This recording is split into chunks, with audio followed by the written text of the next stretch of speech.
Many years ago, I had a younger colleague who suddenly passed away.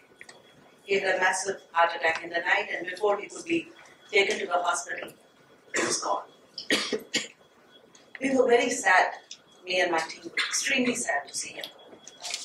And if any of you have experienced it, it is very, very depressing because one, you have lost a colleague, and the other thing is you're worrying about his family. He had a young family, 3 young children, old parents, and a very big housing loan. He had just booked an apartment in Mumbai. At that time, after the funeral, the team sat down and we decided that we will raise some money to help the family, with the financial challenges. And as we were, discussing, we decided that we'd speak to the other colleagues around us because he was part of the office team. And before we knew, people were coming and giving us checks and raising money without any holds barred. Even the canteen boy, the office boy, the drivers, they came and contributed. It was really inspiring to see that. Then the other branches in the city heard about it. So money started pouring from there, from other regions. And we were able to collect a very decent sum of money and give it to the family. Now this is something which we have seen, which giving does to us.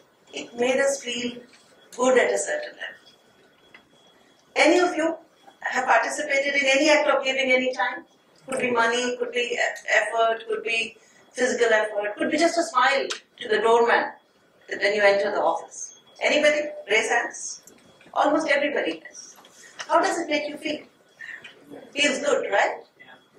This is what the act of giving does to you. It gives you happiness. It gives you joy. And this is what we experienced when our team raised the funds for our colleague. And this is one thing which keeps us, once you have indulged in an act of giving, it will keep you coming back and doing more and more acts of giving. And there's an explanation for this. This doesn't happen just like that. There is an explanation because when you give, there are hormones in your body which start acting and which start getting released in your system. So there is dopamine and oxytocin. There are these 2 hormones. They play wonderfully well with you because one excites you to make the effort of giving, and the other one makes you feel good about it. And then it, boosts your morale and it boosts your energy. It gives you happiness, and you're healthier, you're better. This is what giving does. I'm an executive coach, and I coach a lot of senior leaders across the industry on building their leadership quotient. What it really means is I have very deep, honest conversations with them about their work, about their challenges. And then I try and find the gaps that they might have, either in their behaviors or in their strategies, and then we work together to see how these gaps can be fulfilled so that the leaders can achieve their full potential. There are 3 challenges that these leaders keep talking about, almost all of them. One is growth, one is profits, and third is people. The leaders are very well aware that growth and profits cannot happen, that aspiration will not be met unless the people part is taken care of. People need to perform at stupendous levels, ever growing higher and higher levels, and I'm sure you're expected to perform all the time at higher levels than before. And how do you get that performance out day after day? For that, people need to be energized. People need to bring their best to the table. People need to take accountability, responsibility, right? These words sound familiar. How do you make that happen? What is that one thing that can make people all this and give you the performance that you want, the leaders want? And that is about people engagement. Employee engagement, people engagement, it is one of the topmost issues that the corporate world is facing today. How to engage our people. There's a 2018 survey by Deloitte globally, which shows that people engagement is not only a problem in India, but across the globe. And what is this people engagement? And why is it so difficult to achieve? There's no magic bullet for it. There's nothing that you can swallow and from next day you can engage your people. And that's exactly what the leaders' challenges are: how to inspire and how to engage the people. It's a lot of things that go into it. So things like, obviously people require the basic hygiene, a good salary, good work, good role, good office, good compensation, good perks. But they need something a lot more than that. They want very, very exciting people culture. People want to be working in a place which is inclusive. People want to know that they're making a contribution. People want to be heard. People want to be working in collaborative teams. And all this cannot happen just by wishing. People want to work for organizations who get respected in the outer place, amongst their peers, among the industry. People want to work for leaders who can be role models for them, who can inspire them. And people want to work for companies who have a heart, where the organizations, the companies, are doing something for the society, giving it back, and larger to the society, and not just focused on making money and profits. I'm sure if I asked you, none of you would like to work in organizations which are only focused about making profits, because those days are gone, long back. If all this is about people engagement, then why is it that we find it so difficult to engage people? And that is my quest with all these leaders. As we talked about giving, the commonest theme that comes to mind is, why not use giving? Companies have corporate social responsibility, CSR. Why not use CSR as a pillar to engage people? Not so easy. And I found it, 10 years ago when I moved into consulting. Before that, I have a small mantra for myself. I also like to create problems for myself and then try and solve them. And my mother taught me something which I call as Titan. Tyten. Think yes to every no. There is a yes to every no possible. So 10 years back when I moved into consulting and coaching, leaving a very cushy job in the corporate world, Titan was working, obviously. And I wanted to sort of work with other companies, but I also wanted to find some time to give back to the society in my own way. But that's a difficult thing. When you're interested in so many causes, tying yourself down to one NGO or one cause becomes very difficult. So I was debating what to do, how to engage myself, when I met this gentleman called Venkat. Venkat had founded a portal for donations by people in a very transparent manner, so I was chatting with him. And he talked, this was 2009, and he talked about this beautiful festival, the concept of a festival that he had just created along with some other like-minded friends. It was called the Festival of Giving. It was to be celebrated over a week called the Joy of Giving Week, from 2nd to 8th October every year, because Gandhi Jayanti is 2nd October and Gandhiji always promoted giving. And would people do something in this, engage in at least one act of giving during that week and experience the joy that giving brings? I asked him, why are you starting this? Aren't we? We do giving all the time. We give to our religious institutions, we give to our maids, we give to our people who need help. And that's when he shared. In 2008, the Global Philanthropy Index had put India at number 160 in the global ranking, out of a total countries of 167 countries. That meant we were that poor at giving. We thought we were great at giving. We were not. We're talking about serious giving, giving that actually hurts you, when you part with something. And that was the reason why this whole festival of giving was conceived. The format was extremely liberating. What did it say? You give anything to anyone of your choice during any of the days in the 7 days. Anything could include money, could include talent, could include material, could include time, or just a smile. Help somebody cross a road and experience the joy that the experience gives you. I, of course, signed up immediately to be a volunteer. And then, of course, the problem started, because it's so easy to sign up as a volunteer for something, but then you have to go from person to person talking about the joy of giving and the festival of giving. And of course, I was doing that because Titan always has helped me think yes to every no. But I realized that I needed to reach out to larger population if really it has to become a nationwide festival of giving. So I approached my client companies and I went to the CSRs first and I said, listen, you guys are always doing some wonderful work. And they do really do some wonderful work. Their job, you know what CSR does? Their job is to find avenues, NGOs and causes that the company can support with the money that's coming out of the CSR funding. So I met them and I asked them, would you like to make it a festival of giving in your company?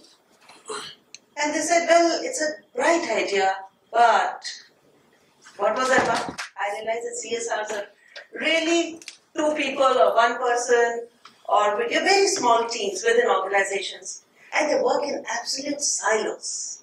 They work looking at the outside world, they're finding NGOs and all that. But they don't really connect with a bigger population in the companies. Employees don't know what's happening in that space. They come to know only through annual reports or, the town hall or the occasional blood donation camp that's organized. Here is a company giving massively, and, the joy which should come out of that giving is being restricted to 2 people or 1.5 people. I went to the HR because human resource people are always worried about people engagement. They are too busy. HR people are too busy with hiring, firing, compensation policy, all processes. And then, of course, training has to be done. And then they have to organize for, all the physical infrastructure as well. So no time, no bandwidth. I went to the business. Ditto. Not very different. Now, there is a irony. You have people doing wonderful work, that 1.5 or 2 people as I talked about. You have HR who's always talking about people engagement, but not, looking beyond the blinkers that they're wearing. And there is business who's constantly talking to people about, inspiring them and motivating them, and not willing to step up even a little bit. So I did what I do best. I called all of them 3 together across the table, made them sit down, and talked about Daan Utsav. This is the Joy of Giving Week, is now called Daan Utsav. I'm sure many of you have heard of it. And I threw in the little chocolate. I told the HR person, actually you can make Daan Utsav as an employee engagement initiative. I told the CSR person, if you work with the HR team, you will get more and more support and attention. They like attention. Everybody likes attention. You will get more and more support from the employees. And I told the business, if your team sees you, in an inspiring role, you don't have to keep talking about motivation and inspiration. Be the role model. Of course, all of them understood. And that was the only time when I had to tell them once. I just had to tell this once to these teams across various organizations. After that, it just took off. They pulled people from, HR, CSR, business teams got together, multiple teams got formed, they planned how the festival has to be executed. This was 2010. They planned who will do what. They fought about the causes to be supported. They really discussed it out in length.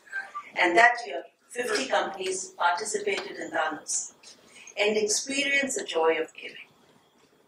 And, just like I had experienced myself after my colleague's death, the emotional bonding when people engage in an act of giving is completely out of this world. Suddenly people were talking to each other, they were hugging, they were exchanging notes, they were saying more hellos, they were stepping up to help each other, they were collaborating, they were not shooting each other down. If this is what an event around giving can do to the employee morale, then should we not be using this as a larger piece when we want people engagement? And then I shamelessly copied. Year after year, I went to more and more companies and talked to the leaders about Daan Utsav and how they could do this. The beauty is that year, the first year, when 50 companies celebrated, what happened? So we saw that companies, of course, doing lots of things. I remember Unilever donating, cleaning products to clean all the hospitals, government hospitals in Tamil Nadu. Then I saw Indian Oil putting material collection drives in, all their petrol pumps. We saw ICICI Bank putting, when you withdraw money from the ATM, you get a message saying, do you want to donate money to some cause? we saw them do that. But more importantly, how it became employee engagement was when the fun activities happened on the floor, across branches, across factories, across corporate offices. People created events. People created, competing events. People created Vastra Samman, which is about, collecting clothes. Gunj runs this, to be taken for work program by Gunj in the rural areas. And they created these cardboard, wish trees as they call them, and hung wishes from NGOs there. They were maybe from 50 rupees to 500 rupees or 5,000 rupees. So as employees came into the lobby, they saw the wish tree, plucked a wish, and a beautiful wish for some NGO got fulfilled. So we had Novartis giving away old computers and food grains to their security. So these were people's events, and they felt good about doing it. And giving is contagious. It doesn't stop there. So when these people went home, they talked about it to their families and neighbors, and even the office boy, and the canteen boy, and the drivers, and the cooks. They all started celebrating, collecting a little bit of food or money, giving it in the slum area, giving it to feeding some. I know an office boy who actually fed 100 idli vadas to slum children that year. And my own cook cooked 50 meals for the building, cleaning and gardening and security staff, out of his money, not mine. So these are some of the things which were, can you see how it was panning out? Something which started in one company actually started going to multiple places and multiple people. And we were slowly building that culture of giving. And this culture of giving actually bonded these employees of these organizations in such a special way that the leaders whose worry was how to create an inspiring culture was somewhat met through these experiments. So Daan Utsav now has 100% repeat performance. Any company which has engaged in Daan Utsav 1 year continues to do that. Actually, they create multiple events through the year because giving cannot stop, can be restricted to 1 week. So they create events through the year, giving events, engaging events where people come together and do these acts of giving. And it's a wonderful feeling to see that organizations who are struggling with these issues have managed to bind people in a way that the people want to respond. And CSR is not lonely anymore. CSR is not restricted to that one little cabin anymore. CSR is creating DNA of giving in all the people. And it's become people engagement tool for almost every organization. So last year we had 1,000 organizations. Daan Utsav is celebrated by some 7 million people across villages and cities. We had 1,000 organizations last year participating. And do you think if we continue to go at this rate, of course my dream is someday every organization in India will participate or create their own festival of giving, whichever way they want it. And India will move up on the giving index. Thank you.